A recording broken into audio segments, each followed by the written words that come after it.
17311 2340 24.005. Saya membuat video ini untuk menjawab pertanyaan melalui tentang biaya campuran. Pertanyaan pertama, mengapa biaya campuran menimbulkan masalah sewaktu pengklasifikasian biaya tetap dan biaya variabel?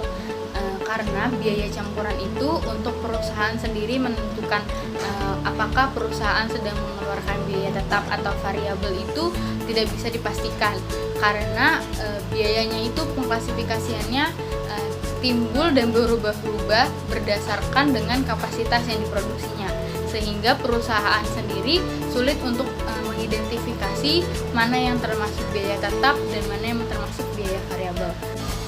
Yang kedua, mengapa grafik scatter itu menjadi langkah pertama untuk memisahkan biaya campuran yang diklasifikasikan dengan biaya tetap dan biaya variabel? Karena menurut saya si grafik scatter ini mengasumsikan bahwa data yang banyak titiknya atau timbul titiknya itu lebih dekat itu diasumsikan sebagai variabel atau unsur variabelnya ada. Tapi kalau gambarnya sejajar dengan sumbu garis Y, maka itu diklasifikasikan sebagai biaya tetap. Dan ada asumsi saya yang lain, yaitu bahwa grafik scatter ini lebih gampang untuk ditangkap secara visual, sehingga ini menjadi langkah awal untuk bisa menentukan mana yang termasuk biaya tetap, mana yang termasuk biaya variabel.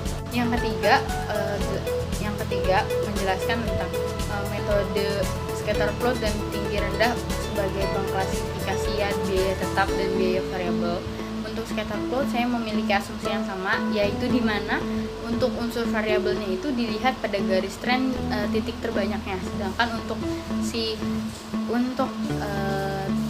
biaya tetap itu mengasumsikan bahwa garis yang memiliki dua garis sumbu yang sejajar berpotongan dengan sumbu Y itu merupakan biaya tetap.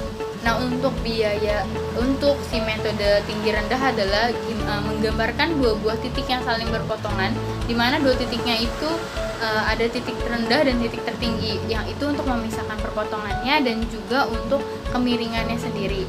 Nah, untuk perbedaannya itu, kalau si metode scatter plot ini dia mengasumsikannya bahwa biayanya itu memiliki terlihat secara visual, tapi sedangkan kalau untuk yang si metode tinggi rendah itu mengasumsikan terlihatnya dari dua titik yang memiliki tinggi dan rendahnya variabel B. Keempat, keunggulan dari scatter plot sendiri ini, karena si scatter plot ini kan dia lebih mudah dilihat dan lebih mudah dipahami karena bisa terlihat langsung secara visual atau langsung terlihat oleh mata. Sedangkan kalau si tinggi rendah ini dia karena memiliki dua titik yang sulit untuk dibacanya, memerlukan waktu yang agak lama untuk mengartikan data yang tersedia dari si metode tinggi rendah.